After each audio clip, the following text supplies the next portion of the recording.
웃기요. 보시죠. 자, 앞 시간까지는요, 말씀드린 것처럼 뭐 하는 거야? 중국으로 가는 그저 사신이었습니다. 박명원이 뭐 정사였던 거였고, 팔촌 동생인 누구? 박명원이죠. 박명원이 뭐의 정사였던 거였고, 팔촌 동생인 뭐의 박지원이가 같이 따라가고 있었던 거죠. 11개 실려있는 교술갈래 뭐의 수필 문학입니다. 아시겠죠? 가고 있던 중에 뭐 한 거야? 태복이 왔었던 거였고, 뭐의 백탑이 현신합니다 라고 말을 했던 거였고, 그리고 잠시 후에 뭐 한 거야? 모퉁이를 지나서 뭘 본 거야? 요동벌판을 본 거죠. 보자 뭐 한 거야? 현기증이 날만하다는 거죠. 그래서 한바탕 울만하다 라고 말하자 이해를 못한 정진사가 왜 여기서 울어요? 라고 말을 하는 거죠. 그러자 말하는 것처럼 이제 칠정에 대해서 희로애락, 애호욕에 대해서 이야기하는 거죠. 사람들은 칠정이라고 하면 선입견 또는 편견, 그죠? 고정관념으로 뭐 하는 거야? 슬픔 이꼴 울음이라고 생각해 놨다는 거죠. 그죠? 공식화 시켜 놨다는 건데 그건 사실이 아니라는 거죠. 칠정이 모두 다 마음에 쌓이고 그게 달하면 뭐 하는 거야? 터져 나올 수 있는데 그게 진정한 울음이며 진정한 기쁨이며, 그죠? 단순히 그냥 우리 눈물이나 그냥 찔끔 흘리는 그런 울음하고는 다른 울음이란 얘기입니다. 아시겠죠? 그 얘기 한 겁니다. 자, 갑니다. 지금 앞에 열으시고요. 지금 여기 울기 좋은 장소가 저토록 넓으니 나 또한 그대를 쫓아서 한바탕 울어야 마땅하겠는데 칠정 가운데 어느 정에 감동받아 울어야 할지 모르겠습니다. 가로 닫으시고요. 누가 말한 거예요? 앞에 줄이면 되잖아. 정진사는 하고 나왔잖아. 그지? 그럼 정진사가 뭐 한다는 거야 이제? 한바탕 물만하다라는 것을 뭐해? 이해했어 못했어? 아니 뭐지? 가로신 분 봐봐. 지금 여기 울기 좋은 장소가 저토록 넓어. 이 장소가 바로 무슨 장소야? 요동벌판이잖아. 그 다음 봐봐. 나 또한, 나가 누구야? 정진사야. 나 또한 그대가 누구야? 박지원이야. 쫓아서 한바탕 뭐해? 울어 마땅하겠는데 칠정 가운데 어느 정에 감동받아 울어야 할지 모르겠습니다. 그러니까 뭐 한다는 거야? 칠정이 모두 울음과 연결될 수 있다는 걸 인정한 거야, 하는 거야? 한 거야. 그런데 지금 요동벌판을 봤을 때 희로, 애락, 애호욕 7가지 감정 중에서 어떤 감정이 이 상황에 좀 잘 매치가 될까? 이걸 물어본 거야. 이해가시? 이제 울어야 된다는 건 분명히 동감을 한 거라고.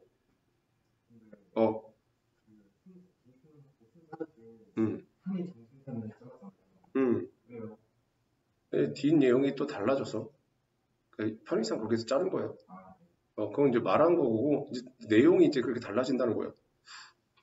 자, 가로친 분 써놓으세요. 뭐라 써놔? 글쓴이에 한바탕 울고 싶다는 의미를 이해하게 된 정진사가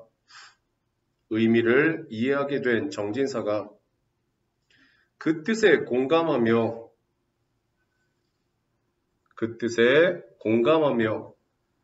적극적으로 질문하는 상황.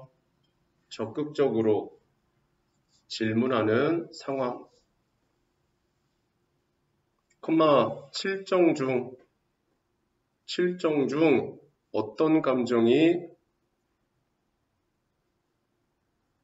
어울릴까에 대한 물음. 칠정 중 어떤 감정이 어울릴까에 대한 물음입니다. 하기에 나가 누구겠어? 당연히 박지원이겠죠? 그건 밑줄 보세요. 갓난아이에게 물어보시게 미치시고요. 자, 갓난아이에다가 동그라미 치시고요. 써놓으세요. 갓난아이. 조선에서 빠져나와 광활한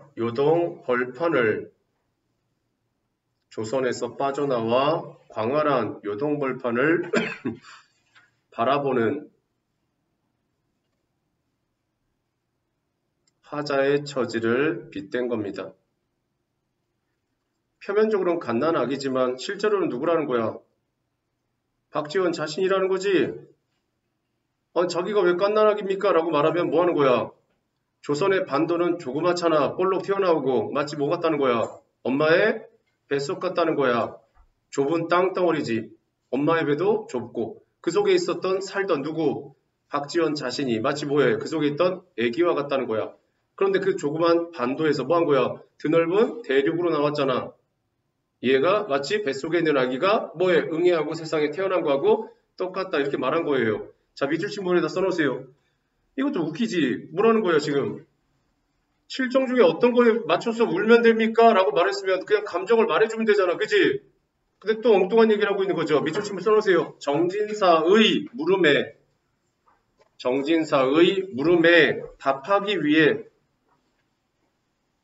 정진사의 물음에 답하기 위해 의도적으로 설정한 내용입니다. 의도적으로 설정한 내용.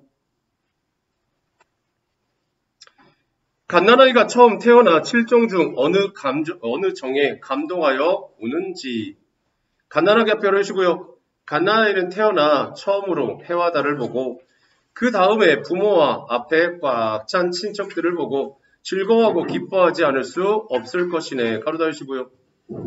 자, 이건 갓난아기가 태어났을 때 뭐 한다는 거야? 나름대로의 심정이나 상황을 갖다가 뭐 한 거야? 그 입장에서 추론한 거죠?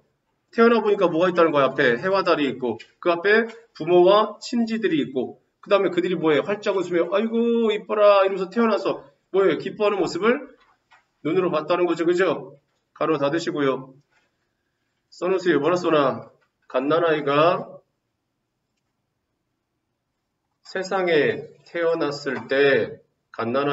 세상에 태어났을 때 주변 사람과 환경을 접하고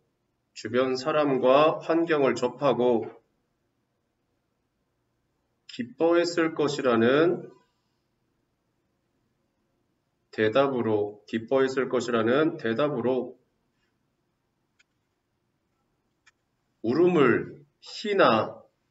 울음을 희나 락과 기쁠 희 즐거울 락이죠. 울음을 희나 락과 연결 짓고 싶은 창의적 사고입니다. 이런 기쁨과 즐거움은 늙을 때까지 두 번 다시 없을 터이니 당연하겠죠. 그죠? 태어났을 그 순간이 제일 행복했고 그 다음부터 뭐 하는 거야? 스트레스죠.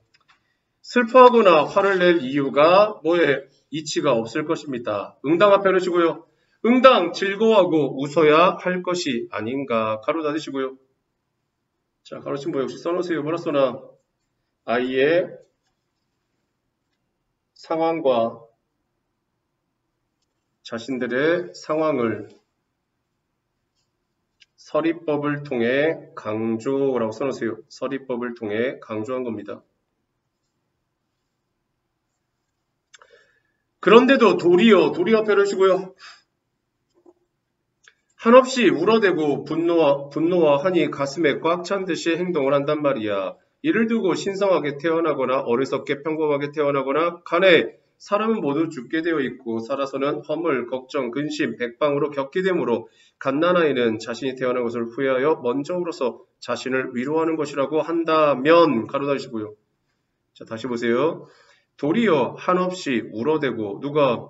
아이가 분노와 한이 가슴에 꽉 찬 듯이 아이가 행동을 한단 말이야 라고 하면 아이가 그지?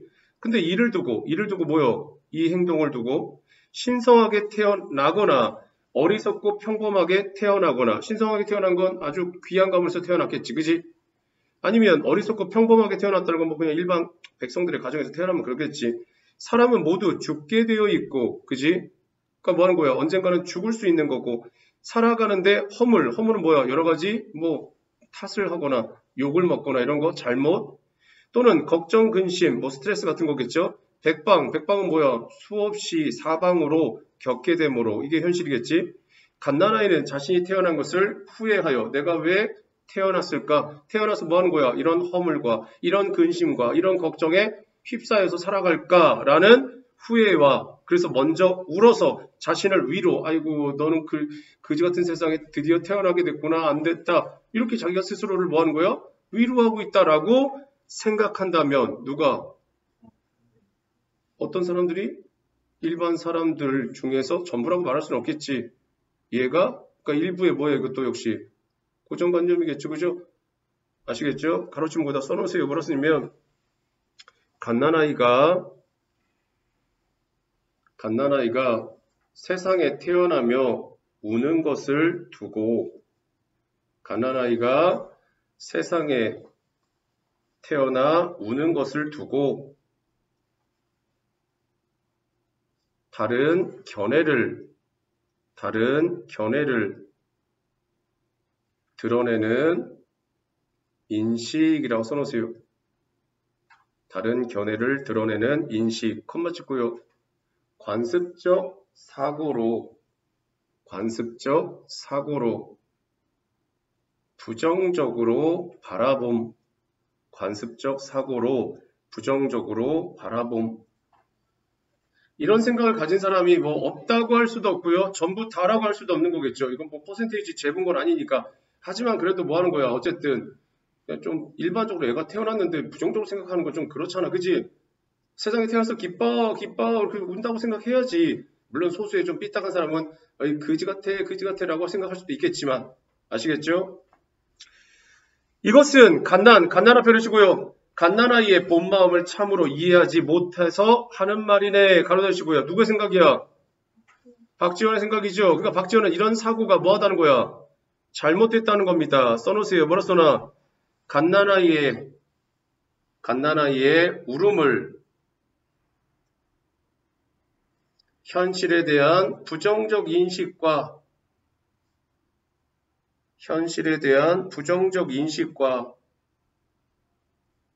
원망으로 보는 견해에 대한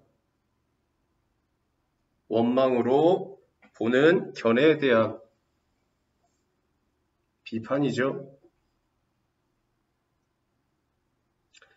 갓난아 펴주시고요. 갓난아이가 어머니 태중에 있을 때 캄캄하고 막히고 좁은 곳에서 웅크리고 부대끼다가 갑자기 넓은 곳에 빠져나와 손과 발을 펴게 기지개를 켜고 마음과 생각이 확 트이게 되니 어찌 참소리를 질러 억눌렀던 정을 다 크게 씻어내지 않을 수 있겠는가. 가로 닫으시고요.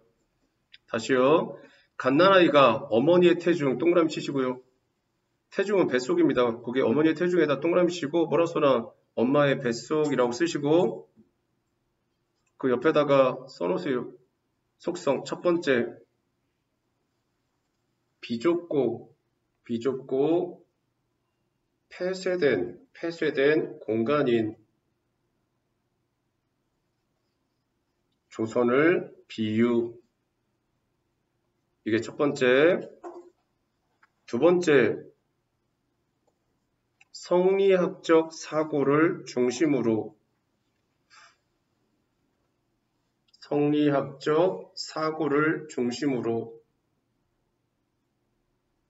사회의 인식이 자리 잡은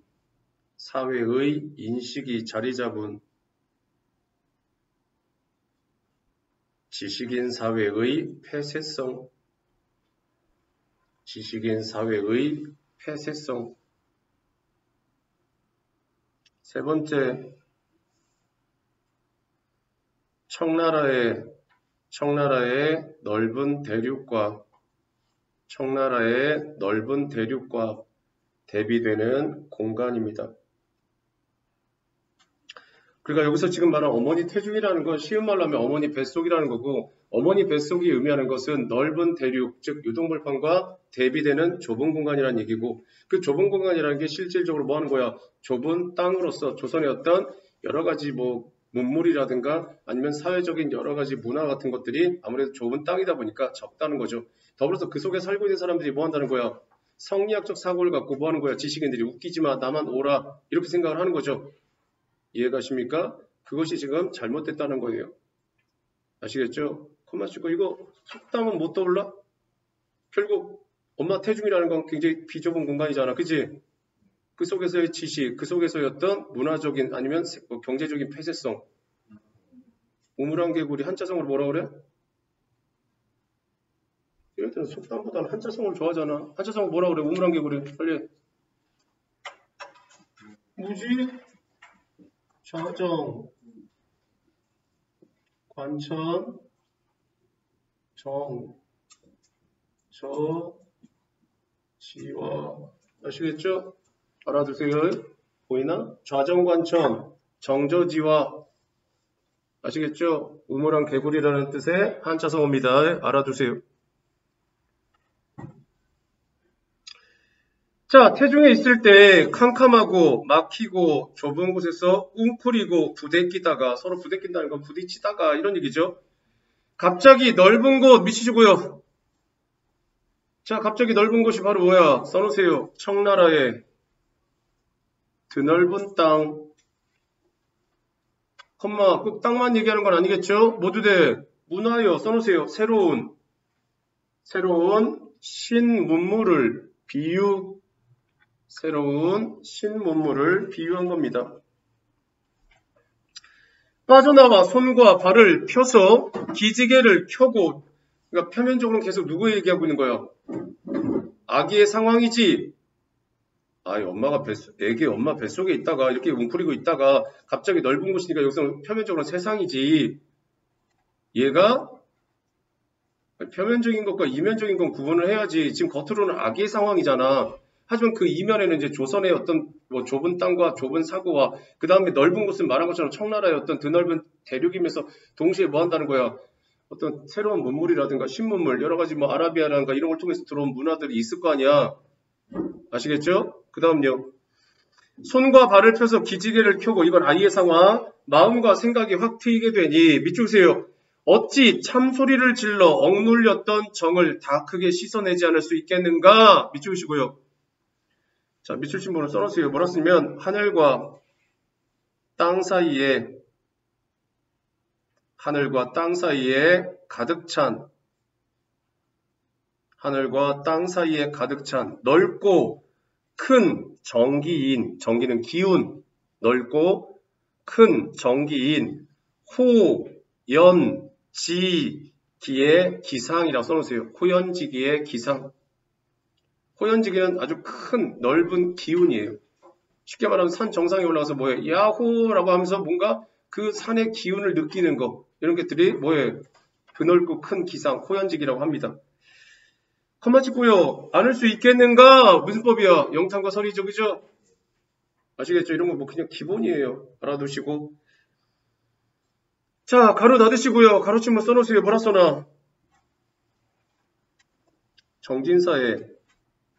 정진사의 질문에 대한 대답으로, 정진사의 질문에 대한 대답으로 갓난아이처럼 광활한 대륙을 맞이하는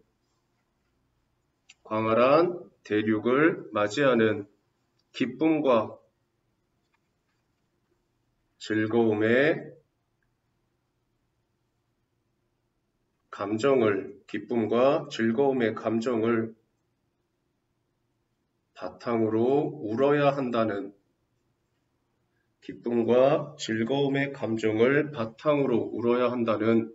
창의적 사고.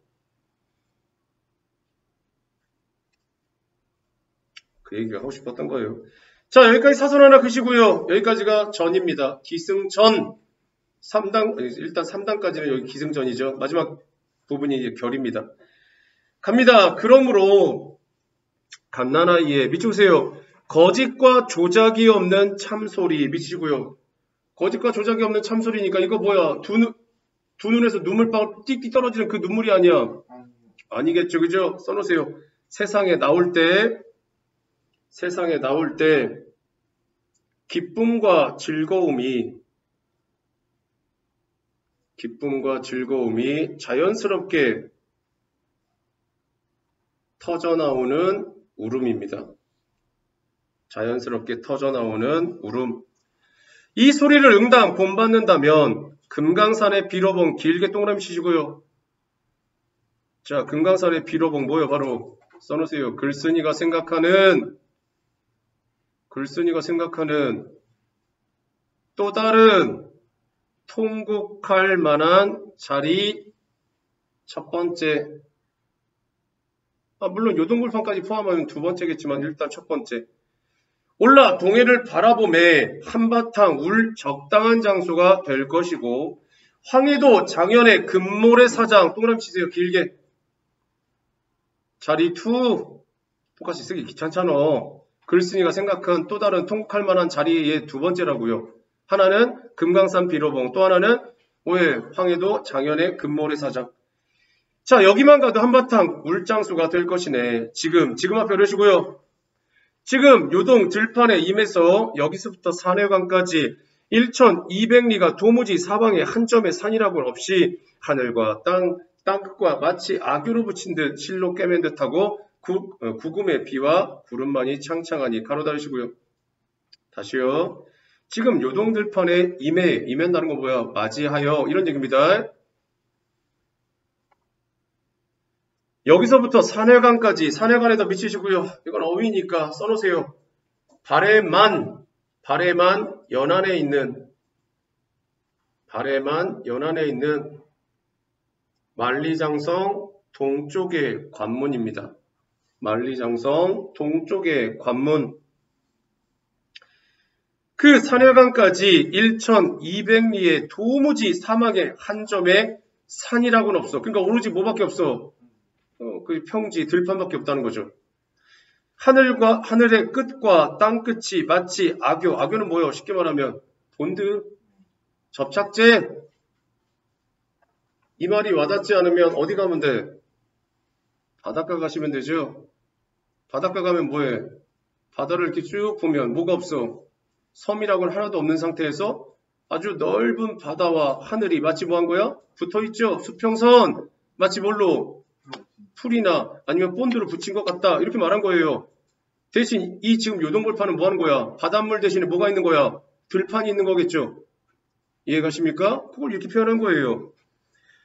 하늘의 끝과 땅 끝이 마치 본드로 붙인 듯 실로 꿰맨 듯 고금 뭐야? 예나 지금의 비와 구름만이 창창하니 가로 닫으시고요. 자, 여기까지 가로친 부분은 여기다 써놓으세요. 호연지기가 잘 드러나는 장소로 글쓴이가 요동 벌판에 광활한 모습을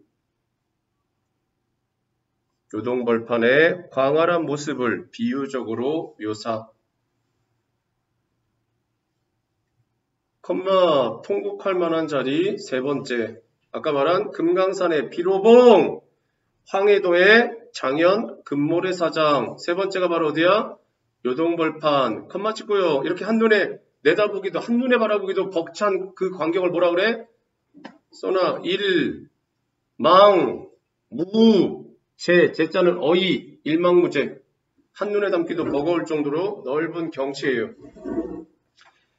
여기가 바로 미치보세요. 한바탕 울어볼 장소가 아니겠는가? 미치고요. 써놓으세요. 기쁨에 통곡할 만한 장소임을 강조. 역시 서리법이죠. 한낮에는 매우 더웠답니다. 말 앞에 그러시고요. 말을 달려 고려총 아미장을 지나서 길을 나누어 갔답니다. 거기 고려총 아미장에다 미치시고 뭐야? 아까 전에 말해줬는데 여정 나는 조부, 조달동, 변군, 박래환, 정진사, 겸인, 이항영 등과 같이 옛 요동으로 들어갔대요. 이것도 여정이겠죠? 번화하고 풍부하기 봉성의 10배쯤 되니 이건 뭐야? 번화하고 풍성하다 본 거잖아. 견문. 제발 여기 와서 자지 말자. 따로 요동 여행기를 써놓았고 서문에 나서서 백탑을 구경하니 그 제조에 공교하고 화려하고 웅장함이 미쳐보세요. 공교하고 화려하고 웅장함이 뭐야? 감상. 가히 요동벌판과 맞먹을 만했답니다. 가로 닫으시고요. 가로치면 뭐라 써야 돼? 기행문의 3요소가 모두 드러남. 따로 백탑에 대해 적은 백탑기를 뭐에 뒤편에 써놨답니다. 그 얘기입니다. 그래서 이 작품에서 알아둬야 될 거는 당연히 고전수필이라는 거 알아두셔야 되는 거고, 기행수필적인 속성을 가지고 있고 여정견문 감상이 드러난다는 거 알아두셔야 되는 거고요. 아시겠죠? 그 다음에 더더욱이 신기한 것은 뭐예요? 어쨌든 참신한 발상의 문제라는 거죠. 일반적인 생각과는 조금 다른 발상으로 정진사의 뭐예요? 어쨌든 궁금증을 해결해 주기도 하고 궁금증을 유발하기도 했다는 거죠. 자, 뒷부분까지가 결입니다. 결 끝난 거예요. 기승전결. 자, 갈래 내용 정리합시다. 자, 갈래는요 고전수필입니다. 써놓으세요. 고전수필, 고전수필, 한문수필, 기행수필, 고전수필, 한문수필, 기행수필이죠. 성격은 당연히 수필이니까 뭐야? 교훈적이죠. 그죠? 교훈적. 그런 쓸데없는 일반적 사고하지 마. 이런 얘기죠. 두 번째는 사색적이죠. 사색적이라는 게 뭐야? 생각을 하게 만드는 거죠. 아, 내가 살고 있는 대륙. 그 다음에 뭐해? 드넓은 요동벌판. 사람들의 일반적인 사고는 이래. 이런 것들. 콤마 찍고요. 체험적. 직접 뭐 하는 거야? 중국 대륙을 가다가 경험한 거니까 체험적이죠. 또 여러 가지 아기의 배나 태중이라든가 빗댔죠. 비유적. 주제는요. 광활한 요동벌판을 보며 느낀 심정.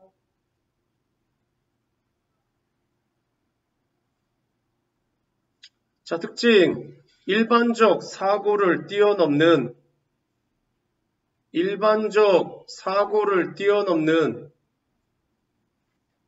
작가의 참신한 발상이 돋보임.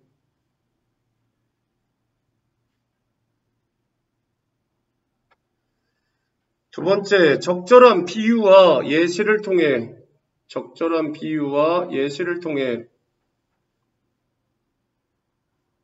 대상을 사실감 있게 표현했다는 거죠. 세 번째, 문답에 의한 전개 방식이죠. 물어보고 답하고 그 다음에 이해하고 또 넘어가서 뭐에 답하고. 제발 밤에 잠 좀 자라 일찍.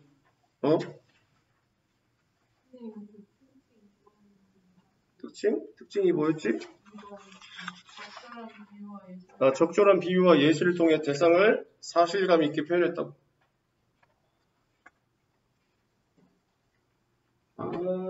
정말. 되었어요? 빨리 정신 차려. 안 통해. 요야 뒤에 학습활동에 나오는 거예요. 그 뒤에 학습활동. 네 학교는 그 본문 뒤에 딸려있는 학습활동을 좋아해요. 아시겠죠? 언급하지 않았어? 학교에서? 마이리스트는 뭐 학교에서 안 했잖아. 근데 다른 것들은 했을 거 아니야.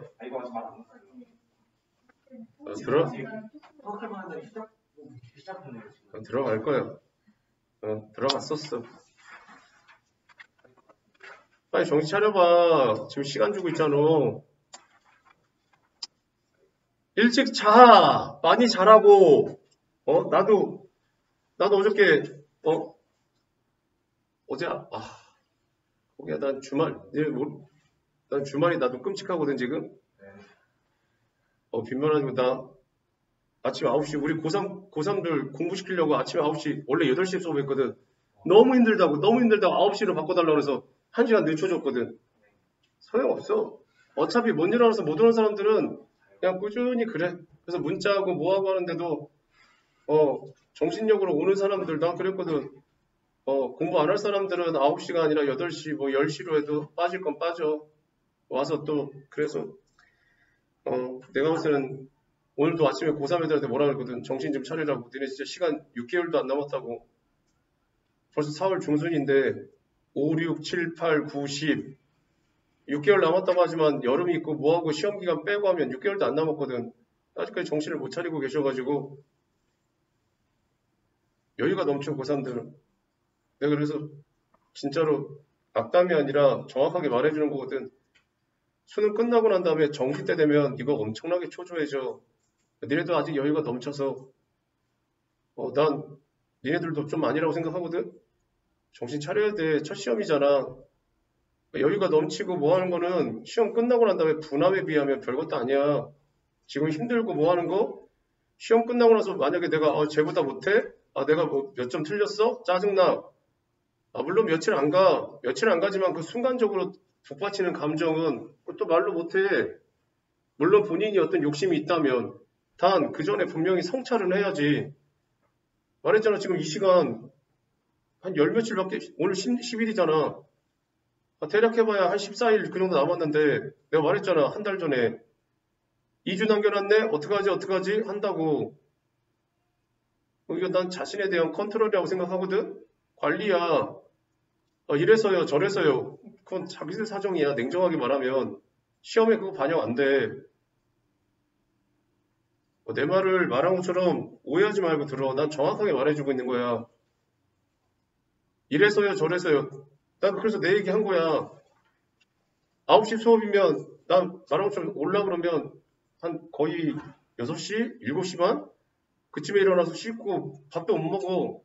씻고 뭐하고 지하철 타고 오면 또 와갖고 소독도 해야 되고 그래가지고 그러면 9시야. 내 사정이야 이것도. 9시부터 쭉 수업하면 토요일날 어제 7시 반 끝나. 쉬지 않고 수업하거든.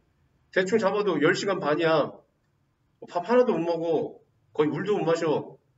그리고 집에 가서 뒤늦게 밥 한 끼 먹어. 거기다 또 어제는 내가 1시 반에 손흥민 축구를 보려고 억지로 막 11시쯤에서 억지로 그냥 눈 감고 잤어. 그러다가 알람 맞춰놓고 1시에 일어나서 또 잠깐 막 졸린 거 꾸역꾸역 참으면서 보고 한 새벽 3시인가 몇 시에 또 잤거든. 아침에 일어나는데 죽을 것 같아. 알아. 그러고서 지금 또 이러고 있는 거야. 9시부터 지금까지. 밥 한 끼도 안 먹었고 물 한 모금도 안 마셨어. 내 사정이야. 근데 나 그냥 말한 것처럼 그냥 나도 힘들어. 나도 지치고 막 이 토요일 일요일 이틀만 여기 수업이 몰리다 보니까 이 이틀만 지나고 나면 뭔가 그래도 좀 편해지고 이틀 전에 금요일만 되면 떨려. 이번 주 주말은 또 어떻게 하지? 이런 거. 잘 모르겠지만 그래. 그래도 어쨌든 그건 내 사정이야. 근데 내가 말하고 싶은 건 어쨌든 고3 것들도 내가 고3 것들한테 얘기하는 것도 왜 이렇게 무책임하냐고 얘기하고 있는 거야. 본인들 인생이잖아. 나는 솔직히 말해서 지금 고3도 마찬가지고 고1도 마찬가지고 되게 힘들다고 생각 안 하거든. 난 BTS 좋아해. 아이돌 걸그룹도 좋아해. 왜 그러냐면 걔네들이 치열하게 그 데뷔하기 위해서 그 노력하고 고생해온 게 너무 좀 솔직히 말해서 안쓰러워서 니네하고 비슷한 나이에 지금 누군가는 춤추고 있거든. 노래하고 있고. 그거 노래하고 춤추면 좋잖아요. 그게 직업으로 게이머도 마찬가지거든. 게임하니까 좋잖아요. 그게 성적으로 결부되고 자기 연봉이라든가 아니면 그게 어떤 실적을 내야 하는 부담감으로 연결되면 그건 다른 얘기야. 걔네들은 치열하게 어떻게 보면 사회생활을 하고 있는 거거든. 그래서 오늘 고3 애들한테도 그랬어. 야, 너네들처럼 이렇게 나태한 것도 참 문제다 내가 그랬거든. 괜찮아. 니네 고3이고 당장 뭐해? 연말 되고 내년 되면 알바? 해. 내가 대놓고 얘기했거든. 알바 그렇게 하고 싶어? 돈 벌어? 해. 벌어. 얼마나 버는데? 그래서 난 대놓고 말했어. 난 안 해. 나 알바 안 해. 그럼 뭐? 나 그 시간에 차라리 공부할래. 왜? 좀 더 편하게 먹고 살라고. 알바에서 몇 푼 버는데 무시하는 건 아니야. 무시하는 건 아니지만 만약에 더 자기의 능력을 향상할 수 있는 이 시기를 갖다가 그렇게 무용지물로 써먹고 난 다음에 나중에 고생하는 거 그건 아니잖아? 그렇게 얘기했거든. 진심으로 얘기한 거야. 그래서 뭐 군대를 가도 저기 누구라고 말은 못하지만 니네 학교 옆에 있는 그 학교에 지금 한 대학교 2학년, 3학년 나이지? 얘도 열심히 하다가 인서울에 대학을 갔는데 갑자기 조용했더니 한 6개월쯤 지난 다음에 연락이 오더라고. 조용히 선생님 저 공사 가려고요. 내가 씩 웃어줬거든. 그래. 근데 며칠 있다가 합격자 발표 나서 합격했어. 지금 공사 갔거든. 공사 이번 주에 전화했거든. 뭐 하냐? 선생님 저 총 들고 연병장 뛰러 가요. 그래서 내가 엄청나게 웃어줬거든. 죽을 것 같아요.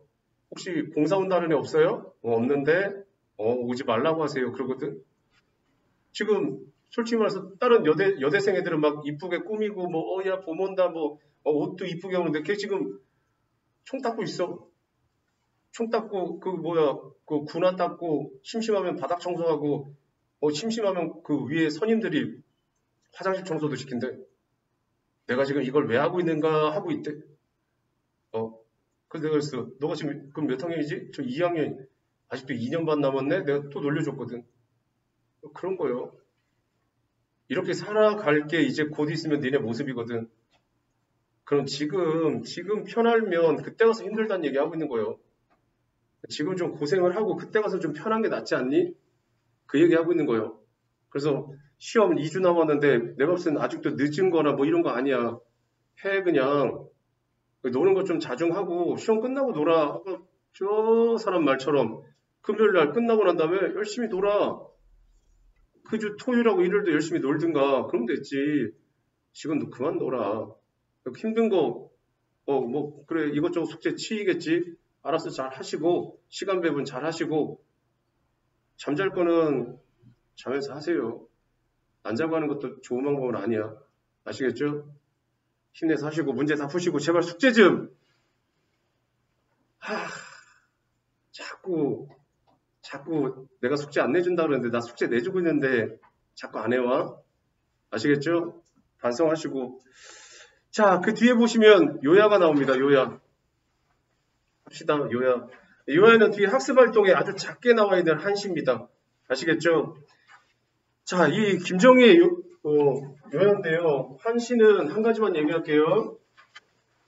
한시는요, 보통 가로로 글자 수가 5글자가 일반, 꼭은 아니에요.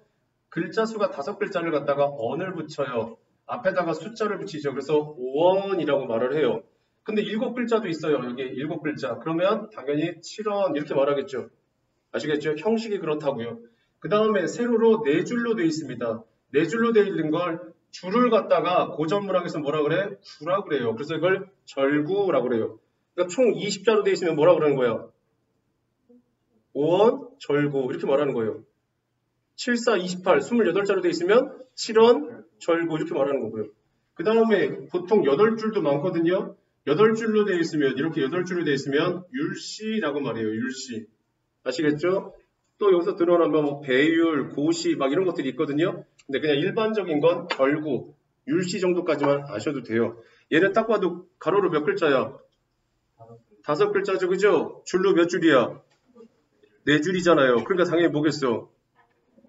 네, 5원 절구인데 고시라고도 말을 해요. 아시겠죠? 갑니다. 천추 앞에 열으시고요. 천추에 커다란 울음터라니 가로 닫으시고요. 자, 천추에다 미치시고요. 우리 흔히 말하죠. 뭐라고? 너 드라마 같은 데서 너를 죽이지 못한 게 천추의 한이다. 이런 말 하죠? 아시겠죠? 천추는 오랜 세월 이런 얘기입니다. 오랜 세월. 커다란 울음터라니 가로 닫으시고요. 자, 이거는 써놓으세요. 연암 박지원이 요동 벌판을 보고 통곡할 만한 자리라고 언급한 것의 지적입니다. 언급한 것에 대한 지적. 재미난 앞에 쓰고요. 재미난 그 비유 신묘도 해라 가로 닫으시고요. 자, 누구의 생각이야? 작가의 생각이죠? 맞잖아. 누구에 대한? 박지원에 대한 써놓으세요. 박지원의 참신한 발상에 대해 글쓴이가 내린 평가입니다.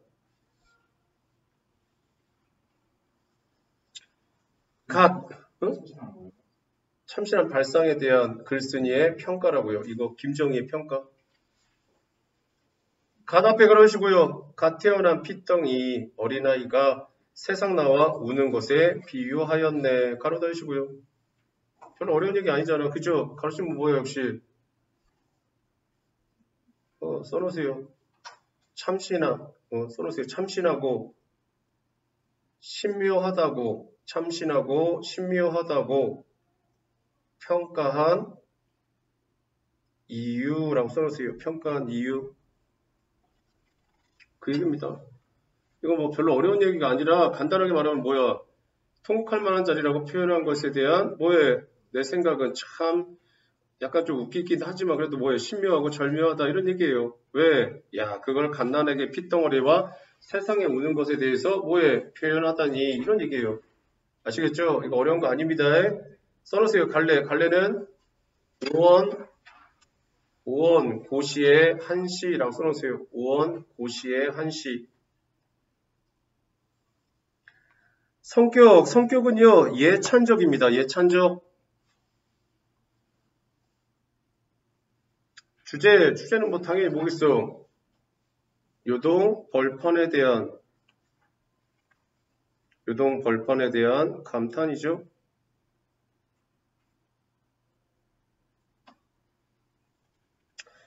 특징은 뭐 너무 짧아서 그죠? 대단한 거 없어요. 어쨌든 연안박전의 사고에 대해서 뭐 하는 거야? 예찬했다라는 정도만 아시면 크게 문제는 없는 학습활동의 짧은 부분이기 때문에 부담 갖지 말고 그냥 보세요. 얘는요.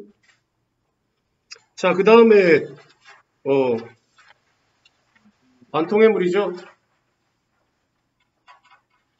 자, 반통의 물도 그렇게 어려운 얘기가 아닙니다. 이거. 자, 반통의 물은요. 작가가 누구야 거기? 나이덕이죠. 나이덕 아십니까? 나이덕은 성별은 뭔 것 같아? 남자 여자? 여자입니다. 나이덕은 처음에 그렇게 유명하지 않았는데 한 7, 8년 전? 한 10년 전후로 뭐에 수능특강에 많이 실려 있었어요. 재로 지어진 옷이라든가 이런 것들 그러면서 점점 뭐 유명해졌죠. 시로 그러니까 수특이 많이 키워준 거죠. 그리고 난 다음에 이제 수필도 마찬가지로 그죠? 수필보다는 시작품이 좀 더 알려져 있습니다. 반통의 물은요. 앞에 내용 얘기하면 이거 그래중이 뭐야? 수필이에요. 수필이니까 당연히 교수를 갈래죠. 아시겠죠? 그리고 이건 약간 자신의 일상이기 때문에 경수필적 요소가 있어요. 반통의 물이 왜 반통의 물입니까? 라고 말하면 앞에 부분 잘린 거 부분 얘기하면 이런 얘기예요. 자기가 뭐 하는 거야? 뭐 어쨌든 전원생활과 이런 것들에 대한 로망이 있으니까 뭐 하는 거야? 우리 흔히 주말 농장 이런 식으로 해서 뭐 하는 거야? 근처에다가 텃밭 같은 거 하나 렌탈해가지고 뭐해? 농사 짓죠? 이 사람도 그런 식으로 이제 농사를 짓는 거예요. 농사를 짓다 보니까 뭐 하는 거야? 약간 뭐 쉽게 말하면 관심을 기울인 거죠. 작년에 뭐 한 거야? 씨를 갖다가 이렇게 아시죠? 홈을 파가지고 이렇게 씨를 몇 개 던지잖아. 그래서 하나씩 넣었더니 뭐 한 거야? 이상하게 식물이 안 자라더라는 거야. 그래서 왜 그럴까 하고 봤더니 뭐 한 거야? 새들이나 이런 것들이 와서 쪼아먹은 거야. 그래서 올해는 뭐 한 거야? 좀 더 넉넉하게 3알, 4알 이런 식으로 넣어서 뭐 하는 거야? 심었다는 거예요. 아시겠죠? 그러다 보니까 뭐 하는 거야? 자기 욕심에 뭐해? 그 씨앗이 좀 더 많으니까 뭐 하겠어?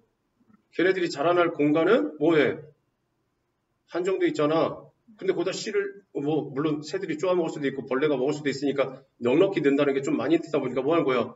조밀한 지역에 뭐해? 밀도가 높아졌지? 그러니까 뭐 하는 거야? 영양분을 빨아먹기도 쉽지 않으니까 뭐해? 잘못 자라거나 그런다는 거야. 아니, 적절하게 심어줘야 걔도 적절하게 크지. 너무 많이 심으면 경쟁이 심하니까 짧게 자랄 거 아니야. 그래서 뭐 하는 거야? 농사짓기의 어려움을 같은 걸 생각하는 내용이에요. 아시겠죠? 그런데 어느 날 농사 짓다 보니까 뭐 하는 거야?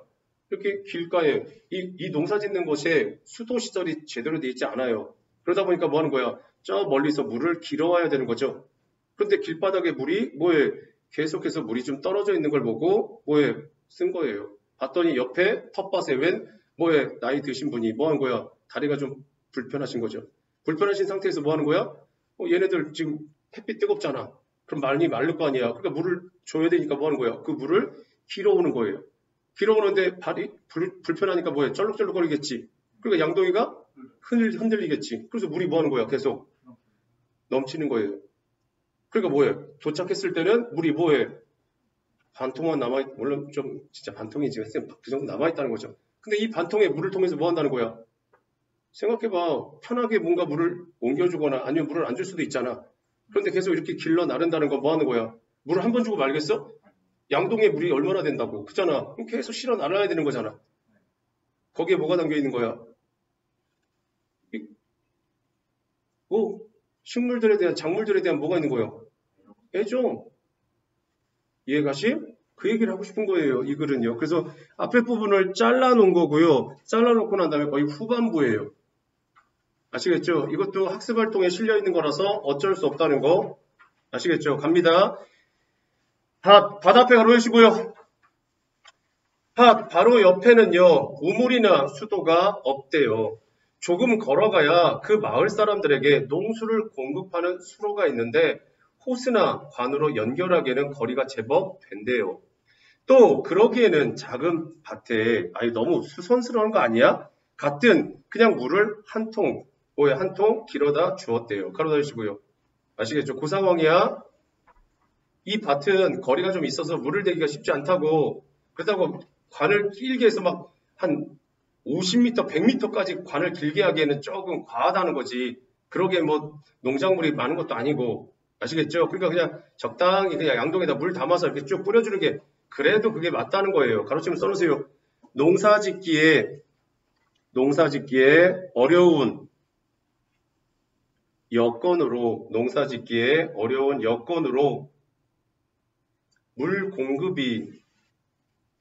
공급이 힘들다라고 써놓으세요. 물 공급이 힘든 겁니다. 푸성기 앞에 놓으시고요.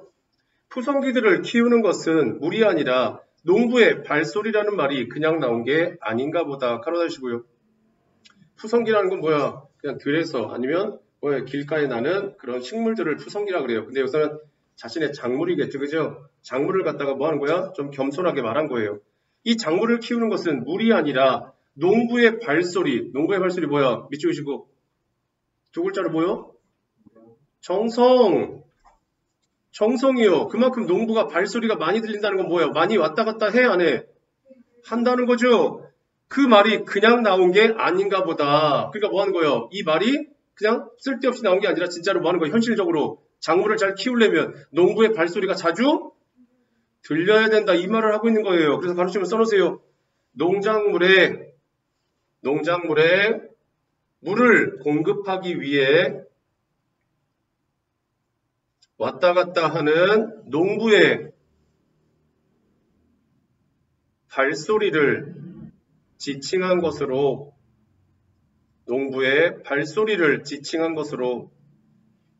작물에 대한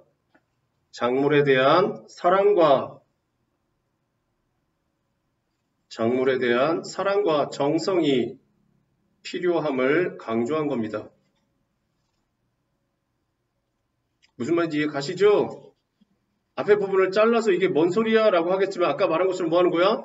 작물을 심어보니까 농작을 수확하는 게 뭐예요? 쉽지 않다는 걸 깨달은 거예요. 그러면서도 농사를 지어보니까 뭐 하는 거야? 자기의 텃밭이 외진 곳에 있고 농수를 공급하는 게 쉽지 않다는 거죠. 아시겠죠? 그래서 사람들이 주변에서 뭐 하는 거야? 야, 그 작물 키우는 것은 물이 아니야. 그럼 뭐요? 농부의 발소리요? 뭔 소리야? 이랬다는 거죠. 이해가심? 이것도 어떻게 보면 뭐 참신한 발상이 아닌 발상일 수도 있겠죠. 자, 우리 밭을 흡족하게 적시려면요. 수로까지 적어도 10번은 왕복을 해야 하니 그것도 만만치 않은 노릇이었다는 거죠. 그만큼 뭐해? 농사짓기 힘들다는 거죠. 그죠? 물통을 들고요. 곁을 걸을 때마다 생각나는 사람이 있대요. 그러니까 자신의 경험을 통해서 뭐 하는 거야? 중심 대상을 소개하는 거죠. 밑줄 보세요. 물통을 들고 걸을 때마다 생각나는 사람이 있다. 밑줄이고요. 자신의 경험을 통해 중심 대상을 소개함이라고 써놓으세요. 우리 집에서 가까운 텃밭을 일구시는 어떤 할아버지인데 물을 주러 가시는 모습을 몇 번 본 적이 있대요. 자신의 경험이죠. 그 앞에 그러시고요. 그 할아버지는 몸 반쪽이 마비되어 걷는 게 그리 자유롭지 못했대요. 성한 한쪽 팔로 물통을 들고 걸어가시는 모습은요. 거의 몸부림에 가까우면서도 밑줄 보세요. 이상한 평온 같은 것을 느끼게 한다. 미치시고요. 가로 안 닫았어? 이상한 평은 이상한 안 맞잖아. 그치? 할아버지가 절룩거리면서 걸어가는 게 뭐하다는 거야? 몸부림에 가까워 보이면서도 한편으로 뭐 하는 거야? 뭔가 평화 같은 게 느껴진대. 그치? 앞뒤말이 좀 안 맞잖아. 여기서 평화를 거다 쓰세요. 하나의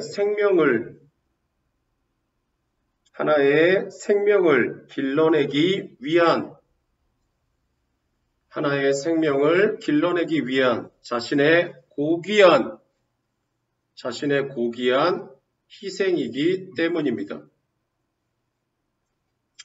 절뚝절뚝 몸이 심하게 흔들릴 때마다 물은 찰랑거리면서 그의 낡은 바지를 적시고 길 위에 쏟아져 결국 반통도 채 남지 않게 된다. 미치시고요. 반통도 채 남지 않게 된다.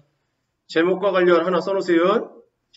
그렇게 몇 번씩 오가는 걸 나는 때로는 끌듯이 지나가는 발소리를 듣기도 하고 때로는 마른 길 위에 휘청휘청 내고 간 젖은 길이 바로 무슨 길이야?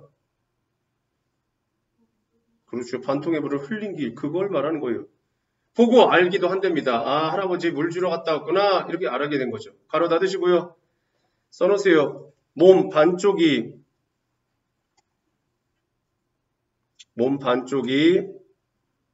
마비되어 절뚝거리며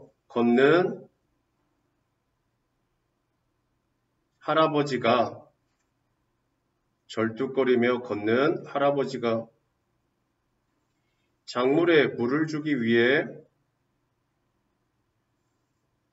작물에 물을 주기 위해 걷는 상황에서 반통을 손에 보면서도 반통의 물을 손에 보면서도 오가는 정성스러운 모습을 통해 이상한 평화를 느끼는 상황입니다. 이상한 평화를 느끼는 상황이죠. 그 젖은 길은요, 이내 말라버리곤 했지만, 당연하겠죠. 뭐 태양빛이 있으니까. 나 앞에 걸어주시고요. 나는 그 길보다 더 아름답고 빛나는 길을 별로 보지 못했답니다. 가로 닫으시고요. 나에다가 똥남치고 1인칭 서술자 글쓴이 자신 1인칭 서술자 글쓴이 자신 수필이니까 그 길보다 그 길이 어떤 길이야? 물이 젖은 길이겠죠. 그죠? 소중한 마음 더 아름답고 빛나는 길은 별로 보지 못했다. 왜? 할아버지의 정성이 담겨있는 길이니까. 가로 닫으시고 써놓으세요. 자신을 희생하여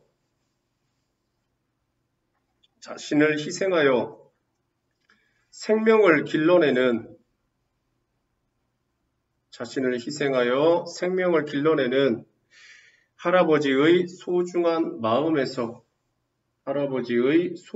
마음에서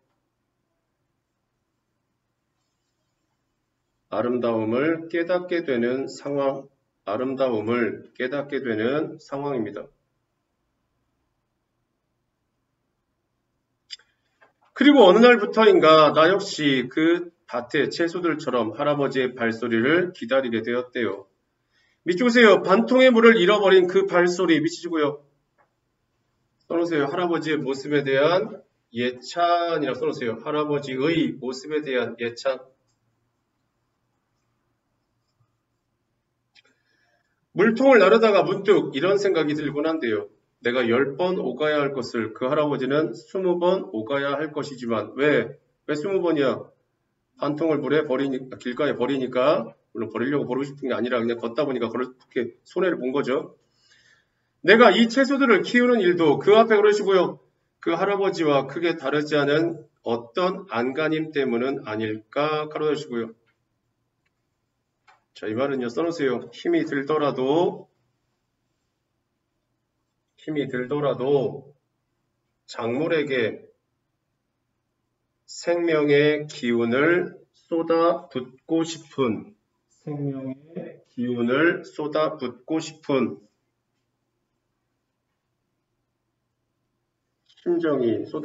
심정이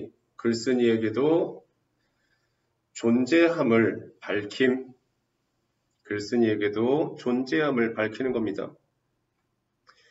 몸에 피가 돌지 않는 것처럼 문득문득 마음 한쪽이 굳어져 가는 걸 느끼면서 이건 좋은 거야 안 좋은 거야? 인정이 메말라가는 거겠지. 그러면서도 뭐 한다는 거야? 절뚝거리면서 그러면서도 남은 앞에 놓으시고요. 남은 반통의 불을 살아있는 것들에게 쏟아 붓고 싶은 마음 가로 닫으시고요. 그러니까 할아버지 앞에는 어려운 처지겠네. 그지? 할아버지가 뭐 하는 거야? 몸에 피가 돌지 않아. 왜? 마비가 됐으니까. 그지? 문득문득 마음 한쪽이 굳어져 가는 거. 뭐에? 점점 마비가 되어가는 상황이겠지. 열악한 어떤 신체적 처지나 환경이겠지. 또는 절뚝거리면서도 몸이 불편한 거지. 그러면서도 남은 반통의 물을 살아있는 것들, 작물이겠죠? 쏟아붓고 싶은 마음 가로 닫으시고요. 써놓으세요. 생명을 사랑하고 애정을 실천하고자 하는 의지.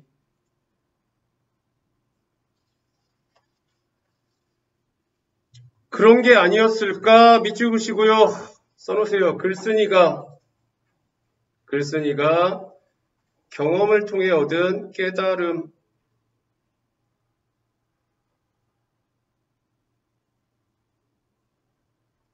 콤마 찍고요. 물을 반 이상 쏟으면서도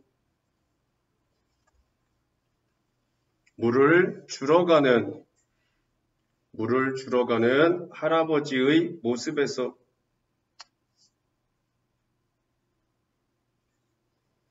생명을 소중히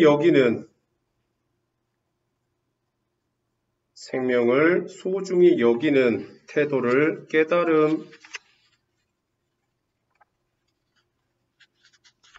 그런 얘기입니다. 딱 어려운 것도 아니었어. 자, 내용 정리하고 갈래는요. 경수필이라고 하나 써놓으세요. 경수필. 성격은 당연히 체험적이죠. 자기가 직접 체험했으니까 체험적. 또 주변을 살펴봤으니까 성찰적. 또 교훈적. 또 생명을 기르는 거에 대해서 생각하게 만들죠. 사색적. 주제는요. 밭을 가꾸면서 얻은 깨달음.